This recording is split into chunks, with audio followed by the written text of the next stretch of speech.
Best health packages up to 80% discount. Tirumala Diagnostics. నమస్తే, welcome to Suman TV. నేను విష్ణు. ప్రస్తుతంతో పాటు market analyst Revanth చలంలో ఉన్నారు. వారితో మాట్లాడదాం. నమస్తే రేవంత్. నమస్తే అండి. రేవంత్, ఇప్పుడు దేశవ్యాప్తంగా హాట్ టాపిక్గా మారిన డిస్కషన్, హాట్ కేక్లా మారిపోయిన డిస్కషన్ లక్షద్వీప్స్. సో అటు రాజకీయ నాయకుల నుంచి సినీ సెలబ్రిటీస్ వరకు ప్రతి ఒక్కరూ కూడా తమ సోషల్ మీడియా అకౌంట్స్లో ఇప్పుడు లక్షద్వీప్స్ గురించి డిస్కషన్ వస్తుంది. తర్వాత మాల్దీవ్స్ బాయ్కాట్ అంటూ కూడా హ్యాష్ ట్యాగ్స్తో ట్రెండింగ్ చేస్తున్నారు. ఏంటి అసలు లక్షద్వీప్స్లో ఏం జరుగుతుంది? లక్షద్వీప్స్తో మాల్దీవ్స్కి వచ్చిన ఇబ్బంది ఏంటి? ఇప్పుడు ఒక కొత్త ప్రాంతంలో టూరిజం డెవలప్ అవటం వల్ల సహజంగా ఆల్రెడీ ఎగ్జిస్టింగ్ ఉన్న చోట టూరిజంని బాయ్కాట్ చేయాలి అనే కాన్సెప్ట్ ఇంతకుముందు ఎప్పుడు లేదు. కానీ మనకి ఎప్పుడైతే మన ప్రధాని మోడీ గారు లక్షద్వీప్కి సంబంధించి పర్టికులర్గా కొంతవరకు ప్యాకేజ్ని అనౌన్స్ చేసి ఆయన పర్టికులర్గా ఆ ప్లేస్కి విజిట్ చేసి ప్రమోట్ చేయడం మొదలుపెట్టారో మనకి మాల్దీవ్స్ దగ్గర ఉన్నటువంటి, అంటే అక్కడ ఉన్నటువంటి అధికారులు లేకపోతే అక్కడ ఉన్నటువంటి కొంతమంది మినిస్ట్రీ దగ్గర నుంచి ఏవైతే నెగిటివ్ కామెంట్స్ వచ్చాయో ఇప్పుడు బేసిక్గా ఇది ఒక రకంగా మనకి చర్చకు దారితీసింది. మోడీ గారు లక్షద్వీప్కి వెళ్ళి ఫొటోస్ పెట్టిన తర్వాత మనకి ఒక రకంగా అది ట్రెండింగ్ కీవర్డ్ అయింది. కానీ బాయ్కాట్ మాల్దీవ్స్ అనేది ఒక రకంగా వాళ్ళ నోటి దురుసు అనే చెప్పాలి. సో బేసిక్గా అక్కడ ఉన్నటువంటి అధికారంలో ఉన్నటువంటి వాళ్ళు ఏదో ప్రజలు గనక అట్లా పెట్టుంటే గనక ఇది ఇంత పెద్ద హాట్ టాపిక్ అయి ఉండేది కాదు. కానీ అక్కడ అధికారంలో ఉన్నవాళ్ళు ఒకళ్ళైతే ఆ ప్రధాని మోడీ ఇజ్రాయెల్కి పపెట్ అని, మరొకళ్ళైతే ఇండియా ఇట్లా మాల్దీవ్స్ లాంటి దేశంలాగా నీట్గా హైజీన్గా మెయింటైన్ చేయలేదని, ఇండియా అక్కడ మాల్దీవ్స్ లాగా ఒక మంచి సర్వీస్ని, హాస్పిటాలిటీ సర్వీసెస్ని ప్రొవైడ్ చేయలేదు అని చెప్పి నెగిటివ్ కామెంట్స్ చేయడం మొదలుపెట్టింది. తలపొగురు మాటలు. ఇప్పుడు మీరు అధికారులుగా మీకు మీ యొక్క దేశాన్ని కానీ మీ యొక్క టూరిజంని కానీ ప్రమోట్ చేసుకోవడానికి మీకు అన్ని రకాల రైట్స్ ఉన్నాయి. కానీ ఆ ప్రమోట్ చేసే భాగంలో పక్కన ఉన్నటువంటి దేశం మీద ఉన్నటువంటి టూరిజం మీద మీరు దురుసు మాటలు లేదా అక్కడ ఉన్నటువంటి నాయకుల మీద ఇట్లాంటి మాటలను చేయటం అనేది ఒక రకంగా చాలా తప్పు. సో దానికి సంబంధించి వాళ్ళు కూడా కొంతవరకు మేము కూడా యాక్షన్ తీసుకున్నాం, వాళ్ళని సస్పెండ్ చేశారు ముగ్గురు అధికారులు. సో దానికి సంబంధించి వాళ్ళు కూడా కొంత సీరియస్గానే తీసుకున్నారు. మన ఇండియా కూడా కొద్దిగా సీరియస్గానే తీసుకుంది. సో ఇన్ని సంవత్సరాలు లేని సమస్య ఇప్పుడు దాకా లేదు. మనకి మాల్దీవ్స్ తోటి మనకి చాలా మంచి సంబంధాలు ఉన్నాయి. కానీ ఇప్పుడు ఎందుకు ఈ సమస్య వచ్చింది అని అంటే, ఫస్ట్ పొలిటికల్గా కొంతవరకు ఇన్స్టెబిలిటీ, అంటే మనకి వాళ్ళకి మధ్యలో ఉన్నటువంటి ఇన్స్టెబిలిటీ. 2023 సంవత్సరం వరకు కూడా ఉన్నటువంటి ప్రభుత్వం మన భారతదేశానికి కొంత అనుకూలంగా ఉండేది. 2023 సంవత్సరంలో జరిగినటువంటి ఎలక్షన్స్లో కొత్త ప్రభుత్వం ఏర్పాటు జరిగింది. ఆ కొత్త ప్రభుత్వం అనేది కొంతవరకు చైనాకి వాటికి కొంచెం, అంటే ఆ రీజియన్కి ఉన్నటువంటి ఆ పర్టికులర్ పోర్షన్స్ ఉన్న వాళ్ళకి కొద్దిగా ఫేవరబుల్గా వాళ్ళు ఫేవరబుల్ కంట్రీస్ అనమాట. సో ఒక్కసారి వాళ్ళ ప్రభుత్వం ఫామ్ చేసిన తర్వాత మనకి అంటే మాల్దీవ్స్కి అండ్ ఇండియాకి మధ్యలో ఉన్నటువంటి కొన్ని అగ్రిమెంట్స్ కూడా క్యాన్సిల్ చేశారు. సో అక్కడే కొంతవరకు హింట్ కూడా క్లియర్గా వచ్చింది మనకి మాల్దీవ్స్ ఫేవరబుల్గా ఉండదు అని. అండ్ అలానే కాకుండా వాళ్ళు ఈ ప్రభుత్వంలోకి వచ్చే ప్రయత్నంలో వాళ్ళు అవుట్ ఇండియా అని ఒక నినాదంతో కూడా వాళ్ళు ఈ ప్రభుత్వాన్ని ఫామ్ చేశారు. సో బేసిక్గా ఇండియాకి వ్యతిరేకంగానే వాళ్ళ మైండ్ సెట్ ఫస్ట్ నుంచి కూడా ఉంది. సో వాళ్ళు ఇప్పటిదాకా లేని దురుస్తనం ఎందుకు వచ్చింది అని అంటే, ఇప్పుడు ఫామ్ అయినటువంటి ప్రభుత్వం భారతదేశానికి కొంత వ్యతిరేకంగా ఉంది. సో మనకి అటువంటి మాటలు అనేవి మన భారతదేశం మీద స్పిల్ అయ్యి ఈ రోజు ఇంత పెద్ద బాయ్కాట్ మాల్దీవ్స్ అనే ఒక దానికి వచ్చింది. సో దీని వల్ల ఎవరికి నష్టము అని అంటే, ఒక రకంగా మాల్దీవ్స్కి పెద్ద నష్టం అని చెప్పాలి. ఇప్పుడు మాల్దీవ్స్ జీడిపిలో 28% టూరిజమే కాంట్రిబ్యూట్ చేస్తూ ఉంటుంది. ఆ టోటల్ టూరిజంలో దాదాపుగా 25 to 30% ఇండియన్సే కాంట్రిబ్యూట్ చేస్తూ ఉంటారు. దాదాపుగా ప్రీవియస్ డేటా నేను 22 మేబీ ఆ డేటాను గమనించినట్లయితే సుమారుగా 2,90,000 మంది వరకు కూడా ఇండియన్స్, వేరే దేశాలను పక్కకు పెడితే ఇండియన్స్ అక్కడ టూరిస్టులుగా వెళ్ళారు. సో బేసిక్గా ఇండియా నుంచి చాలా వరకు ఎక్స్చేంజ్ అనేది అక్కడ జరుగుతుంది. రెవెన్యూ జనరేట్ అయ్యేది బికాస్ ఆఫ్ ఇండియన్స్ వల్ల. One of the major reason is Indians. So బేసిక్గా వాళ్ళు ఇండియన్స్ అండ్ ఇండియన్ టూరిజం మీద ఇండియన్ ప్రైమ్ మినిస్టర్ అంటే ఇండియన్ లీడర్ మీద ఇటువంటి కామెంట్స్ చేయడం తోటి ఈ బాయ్కాట్ మాల్దీవ్స్ అనే ఒక వర్డ్ అనేది ట్రెండింగ్లోకి వచ్చేసింది.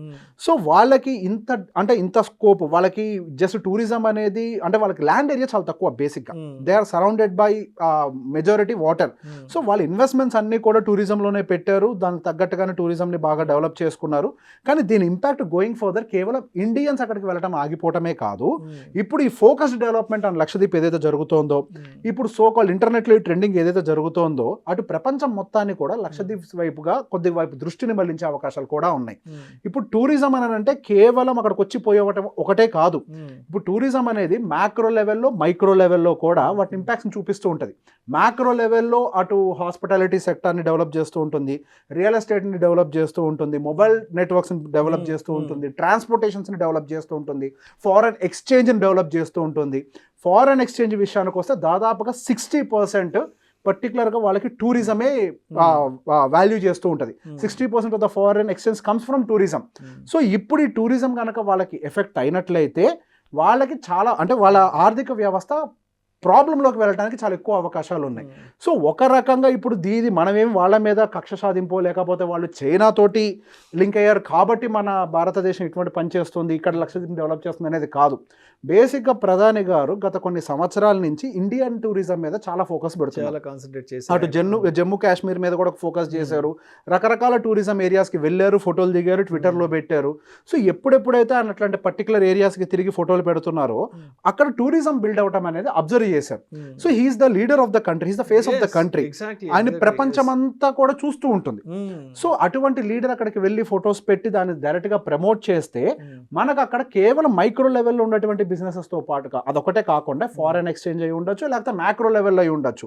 అంటే ఇప్పుడు ఒక చోట టూరిజం బిల్డ్ అవుతుంది అని అంటే ఇప్పుడు లక్షద్వీప్స్ ఉందండి, అది చాలా చిన్న ప్రాంతం ప్రాక్టికల్ గా. ఇప్పటి వరకు దాని మీద ఎటువంటి ఫోకస్ లేదు, దాని మీద ఎటువంటి డెవలప్మెంట్ లేదు. కానీ ఇప్పుడు ఫోకస్డ్ గా ప్యాకేజ్ ఇచ్చి దాని మీద డెవలప్మెంట్ చేయడం వల్ల ఫస్ట్ ఏం బిల్డ్ అవుతుంది? ట్రాన్స్పోర్టేషన్, ఎయిర్లైన్స్ బిల్డ్ అవుతాయి, వాటర్ వేస్ బిల్డ్ అవుతాయి, రోడ్ నెట్వర్క్స్ బిల్డ్ అవుతాయి, వెహికల్ ట్రాన్స్పోర్టేషన్ ఇంటర్నల్ గా వెహికల్ ట్రాన్స్పోర్టేషన్స్ బిల్డ్ అవుతుంది. అండ్ నెక్స్ట్ టైం బిల్డ్ అవుతుంది ఇన్ఫ్రాస్ట్రక్చర్, కొత్త కొత్త హోటల్స్, రెస్టారెంట్స్, పబ్స్, XYZ ఇవన్నీ బిల్డ్ అవుతూ ఉంటాయి. వాటితో పాటుగా అందులో పనిచేయడానికి వ్యక్తులు, అక్కడ ఉపాధి, దాంతో పాటుగా వెండర్స్, చుట్టుపక్కల ఉండేటువంటి వెండర్స్, లోకల్ ఫుడ్ డెవలపర్స్, ఇట్లా రకరకాలుగా FMCG sector, real estate sector and mobile networks build అవుతూ ఉంటాయి, ఎయిర్లైన్స్ బిల్డ్ అవుతూ ఉంటాయి.